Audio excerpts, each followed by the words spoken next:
Irmãos, na semana passada nós começamos a refletir sobre a carta de 1 Pedro e hoje nós vamos continuar porque o texto dessa semana tem tudo a ver com a data que nós celebramos hoje. Então eu gostaria de pedir que você abrisse sua Bíblia lá, 1 Pedro, capítulo 1.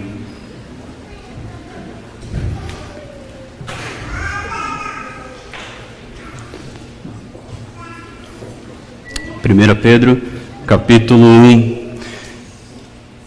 Queria relembrar um pouquinho os irmãos, por que essa carta surgiu? Por que Pedro escreveu essa carta?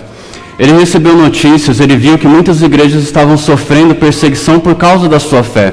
Estavam sofrendo diversos tipos de perseguição, da sociedade, do governo, amigos, estavam passando por dificuldades dentro da família, dificuldades até mesmo dentro da igreja, estava se refletindo dentro da igreja, no relacionamento entre os irmãos, e enfim, diversos tipos de provações.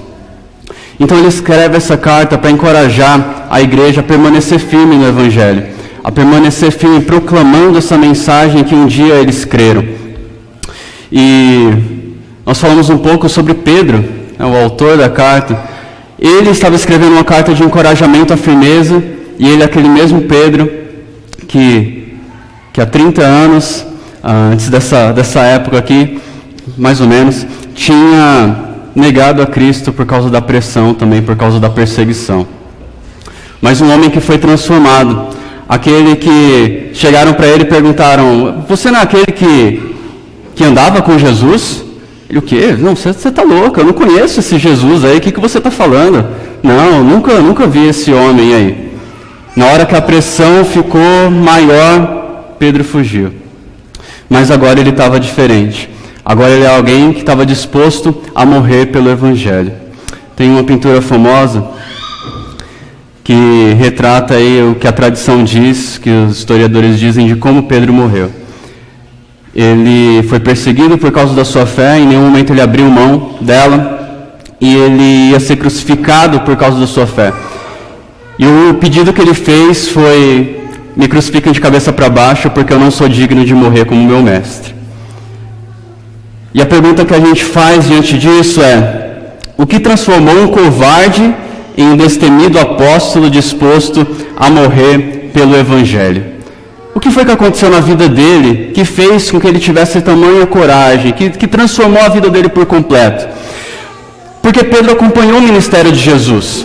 Pedro viu a multiplicação dos pães, ele andou sobre as águas, ele viu cegos voltarem a enxergar, ele viu paralíticos voltarem a andar, ele viu Lázaro reviver depois de 4 dias morto.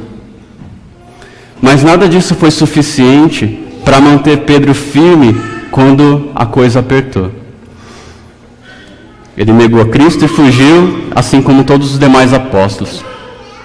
O que aconteceu para transformar esse apóstolo medroso em um pregador sem medo, em um mártir do Evangelho, em alguém que agora, anos depois, estava escrevendo uma carta para encorajar essa igreja? O que explica essa mudança tão radical?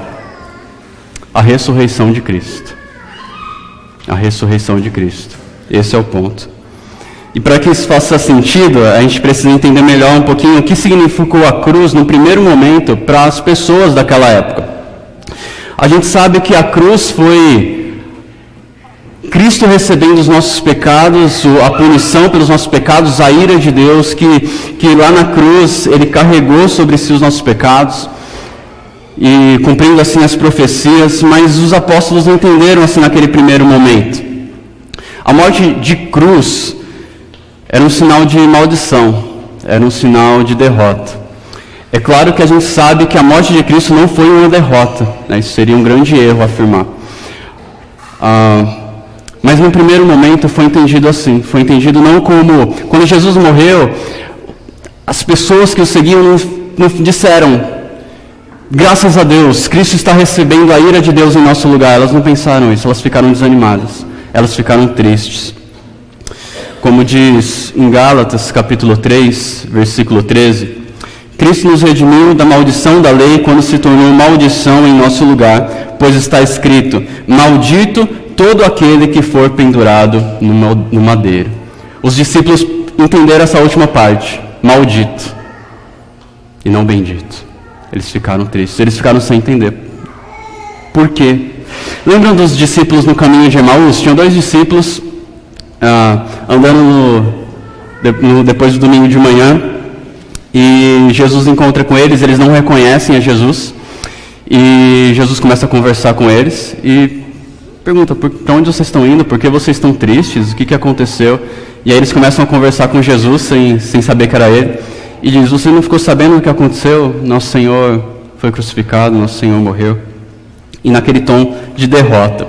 Por quê? Porque havia uma expectativa que o Messias seria alguém totalmente diferente. A expectativa do Messias era de um rei político, que viria transformar toda a sociedade, que viria estabelecer o reino de Deus. O povo judeu aguardava esse Messias que iria tirar eles do regime do Império Romano, que era um regime meio opressor, que não dava tanta liberdade a eles, e estabeleceria de novo o reino de Deus já naqueles dias de forma literal. Então, quando eles viram o Messias, eles pensaram: ele vai reinar sobre nós, ele nos libertará desse sistema opressor, ele é nosso Salvador, ele é nosso libertador. Lembram quando Jesus nasceu e os magos do Oriente receberam a notícia? Onde eles foram procurar Jesus? Lá no palácio. Chegaram para Herodes e falou assim: ficamos sabendo que o rei dos judeus nasceu, nós viemos adorá-lo. Onde ele está? E aí nisso Herodes manda matar todas as crianças. Por quê? Um rei nasce num palácio. Não é isso? Mal sabiam eles que Jesus tinha nascido numa manjedoura. E até mesmo depois da ressurreição de Jesus, alguns discípulos ainda tinham a expectativa de que naquele momento ele estabeleceria o seu reino, cumprindo algumas profecias, a expectativa do Messias. Em Atos 1,6 diz assim: então os que estavam reunidos lhe perguntaram: Senhor, é neste tempo que vais restaurar o reino a Israel? Essa era a expectativa deles. O Messias que reinaria naquele momento. Diante disso, a morte, especialmente a morte na cruz, era algo inaceitável. Lembra de quando Jesus estava conversando com os discípulos e ele falou: olha, é necessário que eu seja entregue às autoridades, que eu morra e que eu ressuscite ao 3º dia. Pedro chama Jesus de canto e fala assim: mestre, vem aqui. Mestre, que história é essa? Morrer? Para com isso, para de falar essas coisas. Pensamento negativo, né? Para com isso, a gente vai vencer. E aí Jesus repreende ele, chama ele de adversário. Por quê? Porque a morte do Salvador é algo inaceitável. Porque de que vale um Salvador morto? O que um morto pode fazer por alguém? Então imagine aí o que passou na mente dos discípulos quando eles viram Jesus cravado naquela cruz. O que os discípulos pensaram? Jesus está morto, não tem mais esperança. Nós achávamos que seríamos salvos, achávamos que o reino de Deus seria estabelecido para sempre, que os dias de glória voltariam, mas ele morreu. Diante disso, não tinha mais coragem para segui-lo, não havia mais ânimo, não tinha mais razão para continuar. Foi desânimo total e cada um indo para o seu lugar. Mas aí no domingo de manhã chegou a notícia: o túmulo está vazio. Jesus ressuscitou. E aí diante disso eles encontraram novo ânimo, nova força, nova alegria. Jesus se encontrou com eles, passou 40 dias ensinando a eles, apareceu a várias pessoas. E aí eles começaram a olhar para trás e a relembrar aquilo que eles tinham ouvido. E tudo começou a fazer sentido.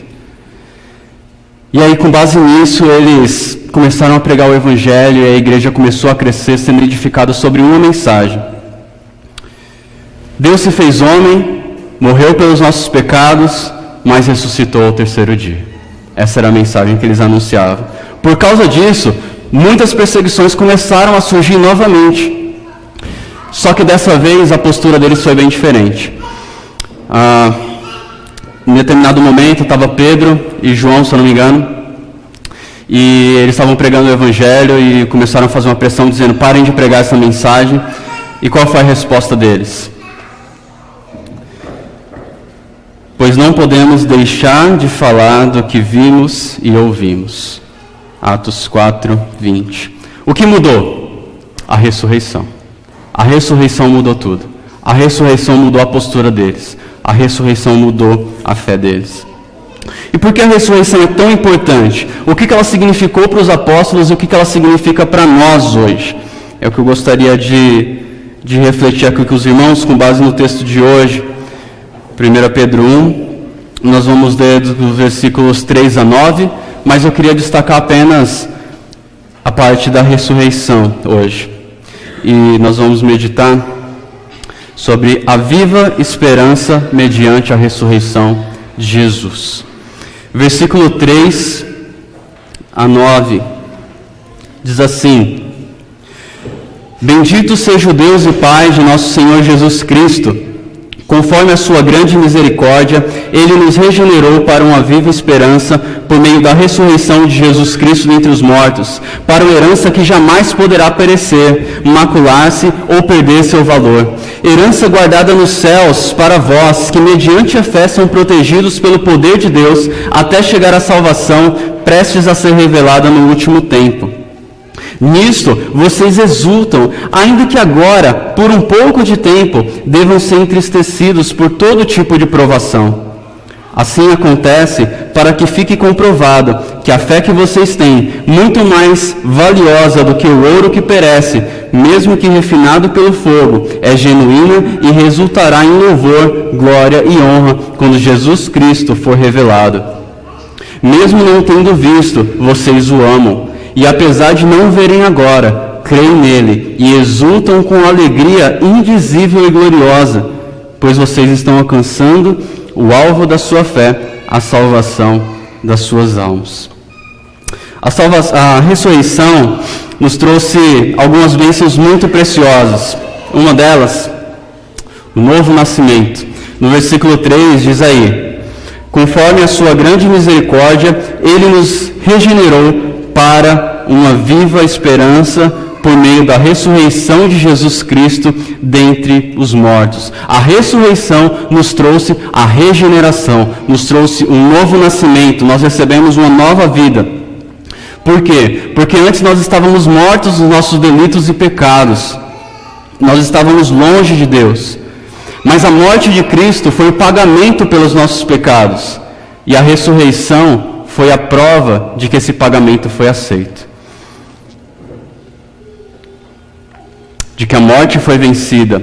O pecado entrou no mundo trazendo a morte. E quando Jesus ressuscitou, Ele demonstrou, provou na história que Ele tem poder para vencer as consequências do pecado. As consequências, o poder do pecado, que é a morte. E assim, Ele demonstrou que Ele pode conceder nova vida àqueles que creem nele.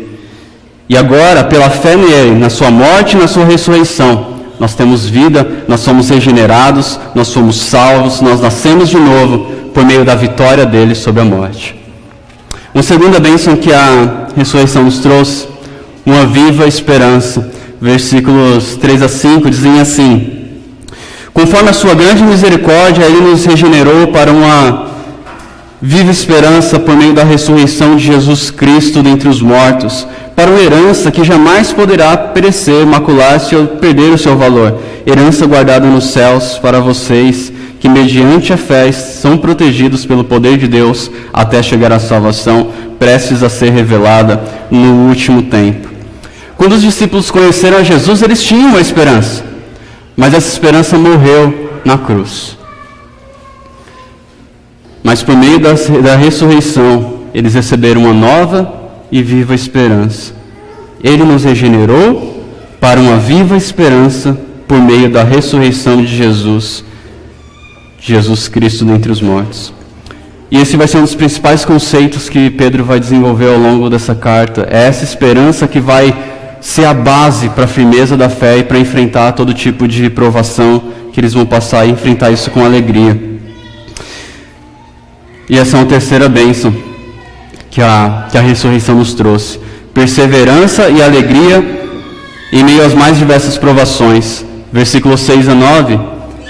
Nisso vocês exultam, ainda que agora, por um pouco de tempo, devam ser entristecidos por todo tipo de provação.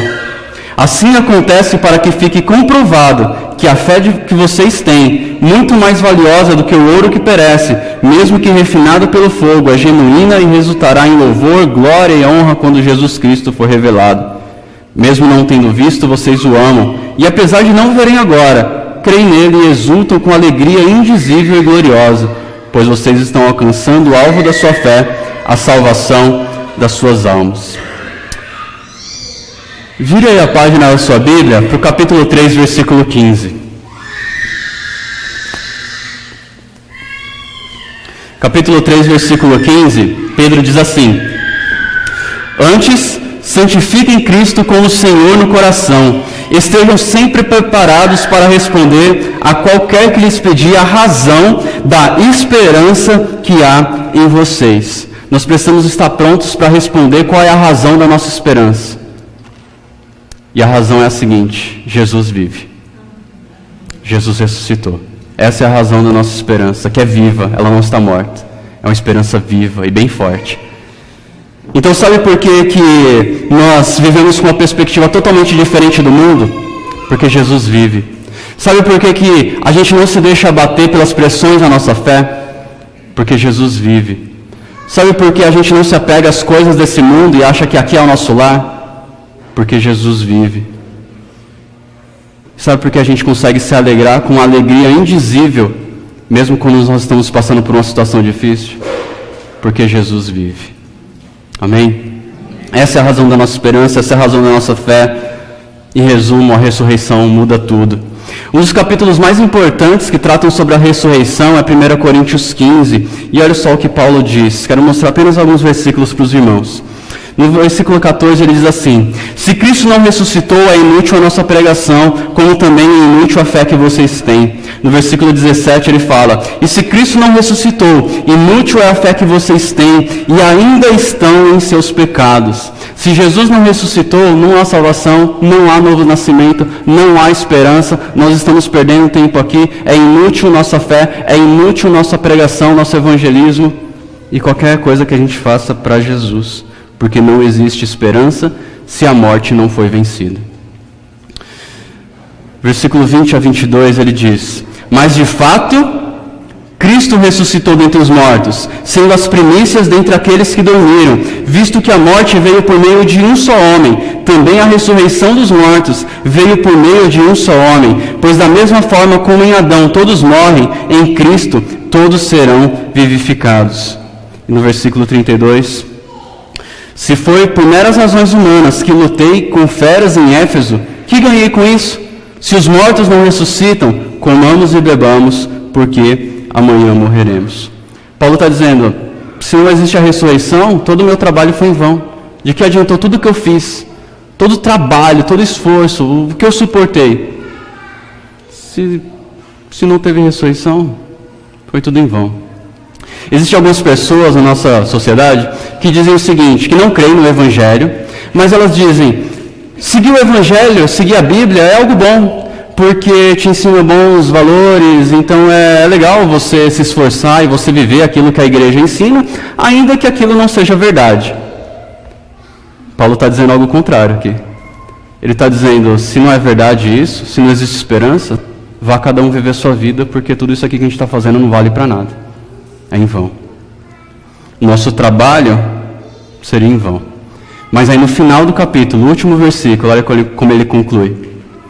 Portanto, meus amados irmãos, sede firmes, inabaláveis e sempre abundantes na obra do Senhor, sabendo que no Senhor o vosso trabalho não é vão, não é inútil. Por que não é em vão? Porque Jesus vive. Porque de fato ele ressuscitou. Essa é a conclusão dele. A ressurreição muda tudo. Irmãos, desde os dias dos apóstolos, muitas pessoas tentam negar o fato da ressurreição e tentam encontrar razões para desacreditar a nossa fé com relação a crer no fato da ressurreição. E isso acontece desde aquele domingo em que o túmulo foi encontrado vazio. O texto de Mateus 28, 12 a 15 diz assim: Quando os chefes dos sacerdotes se reuniram com os líderes religiosos, elaboraram um plano. Deram aos soldados grande soma de dinheiro, dizendo-lhes: vocês devem declarar o seguinte: os discípulos dele vieram durante a noite, furtaram o corpo enquanto estávamos dormindo. Se isso chegar aos ouvidos do governador, nós lhe daremos explicações e livraremos vocês de qualquer problema. Assim os soldados receberam o dinheiro e fizeram como tinham sido instruídos. E essa versão se divulgou entre os judeus até o dia de hoje. Essa foi a primeira tentativa de negar a ressurreição. E outras surgiram ao longo da história. E eu gostaria de apenas comentar com os irmãos brevemente que a gente pensasse em algumas teorias de negação da ressurreição de Cristo e o que a gente pode dizer sobre elas. Primeira teoria é essa que a gente acabou de ler, já que existe desde aqueles dias. O corpo foi roubado pelos discípulos. Então o que eles dizem? Os discípulos foram até lá enquanto os guardas estavam dormindo, ou alguns vão dizer que os discípulos lutaram com os guardas, deixaram eles desacordaram, removeram a pedra e roubaram o corpo, e fizeram tudo isso enquanto os guardas estavam dormindo ou desacordados pela luta. O que a gente poderia pensar sobre isso? Um bando de homens comuns, desanimados, frustrados, sem esperança, cheios de medo, que deixaram Jesus na mão porque estavam com medo simplesmente das pessoas que perguntavam se eles conheciam Jesus, decidiu, num espaço curto de tempo, enfrentar um grupo de guardas treinados e armados para roubar um corpo. Eles atacaram, deixaram os guardas dormindo, não mataram ninguém, removeram uma pedra de 2 toneladas e pacientemente desenrolaram todo o corpo que estava com os panos e tudo mais, dobraram alguns lençóis e saíram antes que os guardas acordassem. Muito missão impossível isso, né? Pouco provável que isso tenha acontecido, não faz sentido. Uma segunda teoria, o corpo foi removido pelas autoridades romanas e escondido. Ok, se tivesse sido assim, por que então as autoridades não apresentaram o corpo quando começou a se espalhar por todo lugar que Jesus tinha ressuscitado? A fé começou a crescer, o pessoal se animou de novo. Um grande tumulto na cidade. Por que então as autoridades não chegaram e falaram assim: não, pessoal, é o seguinte, aqui está o corpo. Se isso acontecesse, a fé morreria na hora, porque se não há ressurreição. Mas isso não aconteceu. E em segundo lugar, não foi só o túmulo vazio que convenceu as pessoas. Até, se nós olharmos lá no texto, fala que quando as mulheres encontraram o túmulo, algumas pessoas lá encontraram o túmulo, até alguns dos discípulos pensaram, pegaram o corpo e levaram para outro lugar, esconderam. Não foi só o túmulo vazio. Jesus apareceu para eles. Inclusive Tomé falou, eu só creio se eu puder ver, se eu puder tocar nas suas feridas. E Tomé foi um desses que se juntou depois ao grupo e proclamou o evangelho sem nenhum temor. Uma terceira teoria diz o seguinte: Jesus nunca morreu, apenas desmaiou. Então ele foi tirado da cruz vivo, foi levado para o túmulo ainda vivo, e aí depois, no domingo, ele estava vivo. O que a gente pode pensar sobre isso? Jesus, antes de ser crucificado, foi açoitado diversas e diversas vezes. Os chicotes naqueles dias não era só um corda, tinha ossos ou tinha ferro que machucavam, que geravam contusões, que rasgavam a carne, que deixavam as veias, os nervos expostos. E Jesus foi atacado do seu pescoço até as suas pernas. Algumas pessoas já morriam só naquele processo.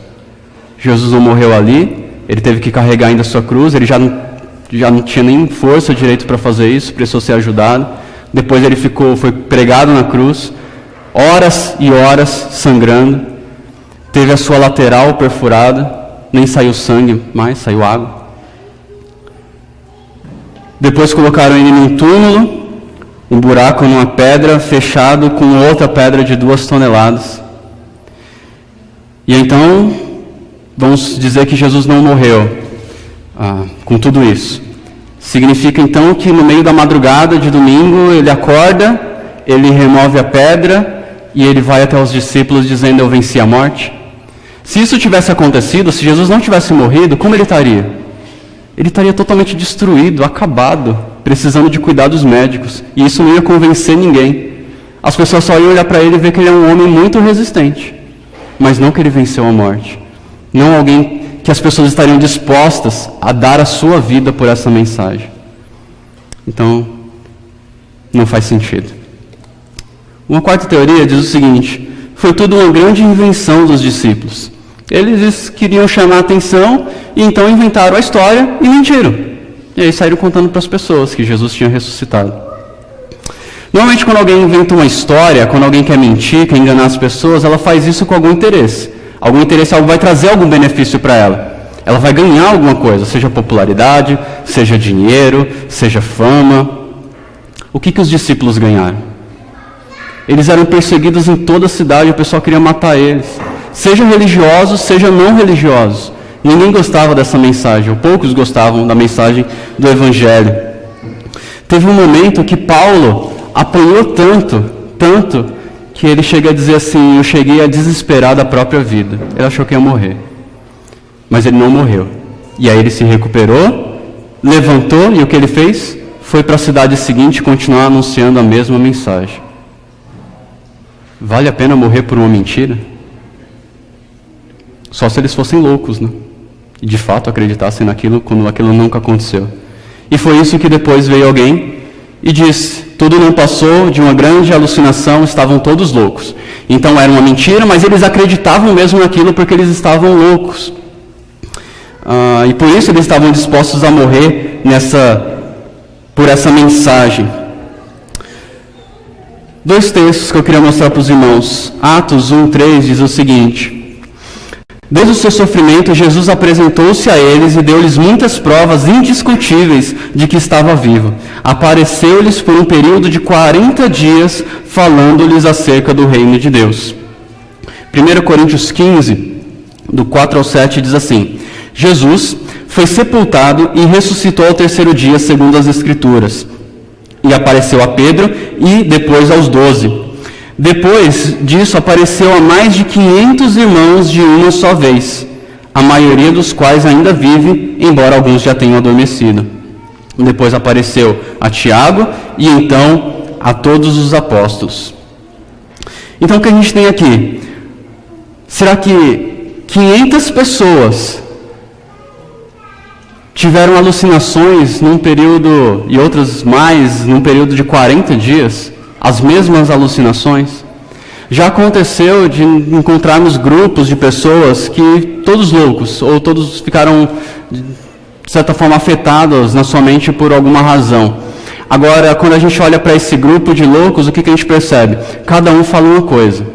Um diz que vê ET, outro diz que fala com os mortos, outro diz que se comunica com uma pessoa famosa, outro acha que é um personagem da história. Estão todos loucos juntos, mas cada um diz uma história.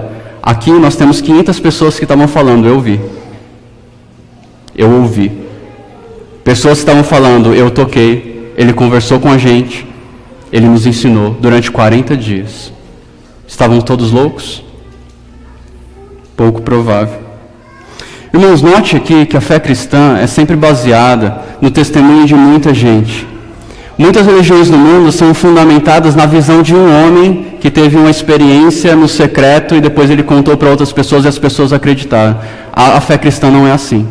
A fé cristã é pública, é na luz. Ele fez, ele realizou, as pessoas viram, muita gente viu e tem muita gente para contar. Quando Paulo escreve esse versículo dizendo das 500 pessoas, ele fala: muitas das quais ainda estão vivas. Você tem dúvida? Vá perguntar para elas. Elas podem dizer o que elas viram. E um detalhe é que os apóstolos precisavam ser pessoas que viram Jesus vivo. 1 João 1 diz assim: o que era desde o princípio, o que ouvimos, o que vimos com nossos olhos, o que contemplamos e nossas mãos apalparam, isso proclamamos a respeito da palavra da vida. Pedro, na sua segunda carta, capítulo 1, versículo 16, diz assim: de fato, não seguimos a fábulas engenhosamente inventadas, quando lhe falamos a respeito do poder e da vinda de nosso Senhor Jesus Cristo. Pelo contrário, nós fomos testemunhas oculares da sua majestade. Irmãos, desde aquele domingo até hoje, pessoas na história tentam desacreditar a ressurreição. mas nunca ninguém conseguiu. E temos ainda mais evidências de que isso que aconteceu foi verdade. Eu queria apenas resumir para os irmãos alguns detalhes, que provavelmente os irmãos já ouviram. Primeiro, o túmulo vazio. Ninguém achou uma explicação para isso. Como um túmulo guardado por guardas treinados foi encontrado vazio. Segundo, o testemunho das mulheres. Naquela época as mulheres não eram respeitadas. O testemunho delas no âmbito civil, judicial, não tinha valor. Se alguém estivesse inventando uma história e quisesse trazer popularidade para essa história, seria melhor ter escolhido um outro grupo de pessoas. Mas foram mulheres as primeiras a testemunharem e a falarem. Terceiro lugar, 500 pessoas, mais de 500 pessoas vendo Jesus ao mesmo tempo. Em quarto lugar, relatos simples. Normalmente quando tem literatura de mitos e mitologia e coisa assim, são tudo com coisas muito fantásticas e detalhes e uma enrolação e uma coisa assim para fazer você imaginar todo um cenário. Quando a gente olha para o texto bíblico, a gente vê relatos simples. Olha, foi assim, aconteceu, chegaram lá, viram o túmulo vazio, correram, falaram, eles foram lá olhar, sem muito show, sem muita coisa. E por último, naqueles dias, milhares de pessoas entregando sua vida a Jesus, conversões de 3.000 pessoas, igreja de 5.000 pessoas surgindo, nascendo de um dia para a noite. Por quê? Porque Cristo ressuscitou realmente. Porque Ele apareceu. Só existe então uma conclusão que a gente pode chegar diante de tudo isso. Jesus morreu, Jesus ressuscitou, e por isso vale a pena ir contra a tradição familiar que nós recebemos no passado, vale a pena ir contra a pressão da nossa sociedade, vale a pena negar a nossa natureza pecaminosa e viver para Ele, porque a nossa fé não é em vão, o nosso trabalho para Ele não é em vão. Jesus vive, a ressurreição muda tudo. Você crê nisso? Você crê nisso? Amém. Amém. Irmãos, para concluir esse tempo, eu gostaria de relembrar um símbolo que Jesus deixou para que nós renovássemos a nossa fé, a nossa esperança, essa viva esperança que Ele nos trouxe, que é a ceia do Senhor. Jesus está vivo, Ele prometeu que um dia voltará, e para que nós, um dos meios de nós anunciarmos a nossa fé, é lembrando de vez em quando, participando desse tempo da ceia do Senhor, anunciando que Ele morreu, que Ele ressuscitou, que Ele está vivo e que um dia Ele vai voltar. Nós temos dois elementos aqui, o pão e o cálice. O pão representa o seu corpo, Deus se fez homem, veio até nós e se entregou para nos substituir. Recebeu a ira de Deus no nosso lugar. E o cálice representa o sangue dele derramado, o sangue que nos purifica de todo pecado, o sangue do Cordeiro que nos livra da morte eterna.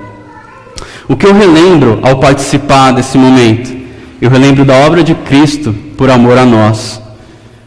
Eu relembro o que Ele fez por mim. E o que eu comunico ao participar desse momento? Eu comunico que eu creio nessa mensagem. Eu creio que Jesus está vivo. Eu creio que eu tenho uma viva esperança e que a minha fé e a vida para Cristo não é em vão. Eu comunico que eu faço parte da igreja de Cristo, do corpo que Ele comprou com seu sangue.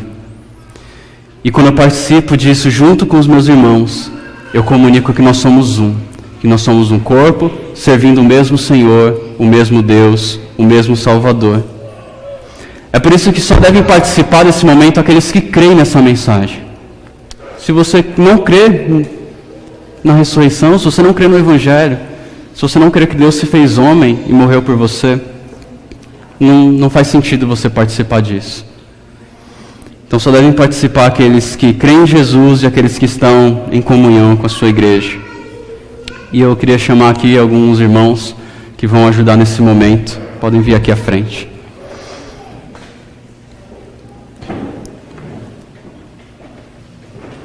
Gostaria que você pensasse na sua vida, que você avaliasse se preparasse para esse momento, que não seja só um momento onde você vai pegar um pedacinho de pão ou o suco aqui, mas que você, no seu interior, renovasse a sua aliança com Deus, dizendo: Senhor, eu creio em Ti, Senhor. Que esse momento fosse um momento de gratidão. Que esse momento fosse um momento onde a nossa esperança dirige a nossa oração, dirige nossos pensamentos a Deus. E vou pedir que aqueles que vão participar se coloquem em pé, só para facilitar a distribuição. E nós vamos fazer o seguinte hoje. Os nossos irmãos vão distribuir os dois elementos ao mesmo tempo. Você vai pegar o pão e o cálice e depois você se assenta com os dois elementos na mão. E eles vão fazer essa distribuição enquanto nós ouvimos uma música. Eu gostaria que os irmãos também estivessem atentos à letra dessa canção.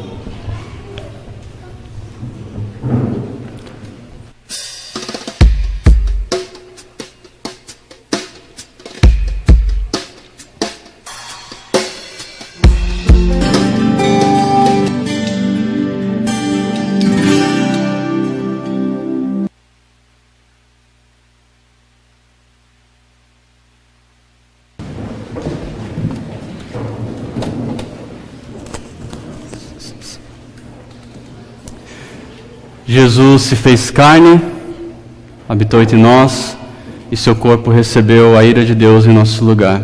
Se você crê nisso, participe do pão, vamos participar juntos, em nome de Jesus.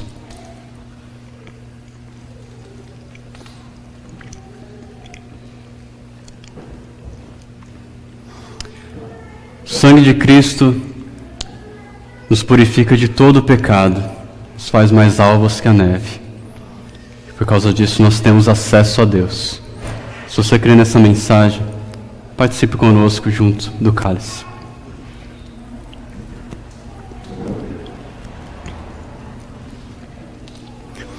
Senhor nosso Deus, nós somos gratos a Ti pelo Teu amor que é incomparável. Nós não temos como medir tamanho amor, tamanha graça. Não sabemos por que o Senhor se importou conosco, homens e mulheres egoístas, que não buscavam a Ti, mas que queriam saber apenas de satisfazer seus próprios interesses. Senhor, estávamos longe de Ti e não havia esperança em nós. Mas o Senhor nos trouxe uma viva esperança por meio de Cristo. E nisso cremos e com base nisso queremos viver todos os dias da nossa vida. Nos dá força, renova a nossa fé a cada dia. Que lembremos da ressurreição, da vitória sobre a morte. Em nome de Jesus nós oramos, agradecidos. Amém. Os irmãos podem sentar, os irmãos vão recolher os cálices. Enquanto isso, o grupo de louvor virá aqui à frente.